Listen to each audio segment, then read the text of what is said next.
Jansangram news, बातमीची सत्यता हीच आमची ओळख। बापू कुटीत राष्ट्रपती मुर्मू चरख्यावर सूत कताई करत दिला स्वावलंबनाचा संदेश। भूमीत राष्ट्रपती मुर्मू प्रार्थना, चरखा आणि वृक्षारोपणाने दिला संदेश। राष्ट्रपती द्रौपदी मुर्मूची सेवाग्रामला ऐतिहासिक भेट। बापू कुटीत घेतलाय गांधी विचारांचा अनुभव। बापू कुटीमध्ये राष्ट्रपती मुर्मू चरख्यावर सूत कताई करत दिला स्वावलंबनाचा संदेश। भारताच्या राष्ट्रपती यांनी आज येथे ऐतिहासिक भेट देत राष्ट्रपिता यांच्या स्मृतींना अभिवादन केले। राष्ट्रपती मुर्मू यांनी बापूचे अनेक वर्ष वास्तव्य असलेल्या बापू कुटी आणि आदी निवास येथे भेट देत परिसराची पाहणी केली। यावेळी त्यांनी बापू कुटीमध्ये प्रार्थना केली आणि गांधीजींच्या विचारांना उजाळा दिलाय।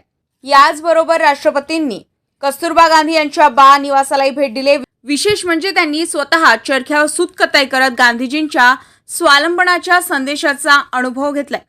या भेटीचा आणखी एक महत्त्वाचा क्षण म्हणजे राष्ट्रपतींच्या हस्ते बापू कुटी परिसरामध्ये बेल वृक्षाचं रोपण करण्यात आलंय।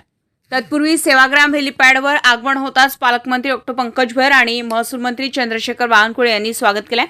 या प्रसंगी राज्यपाल जिष्णुदेव वर्मा, महसूल मंत्री चंद्रशेखर बावनकुळे आणि पालकमंत्री डॉ. पंकज भुयार, सर्व सेवा संघाचे अध्यक्ष चंदन पाल, आश्रमाचे मंत्री तांबे यांच्यासह अनेक मान्यवर उपस्थित होते। रविराज घुमे, जनसंग्राम न्यूज, वर्धा।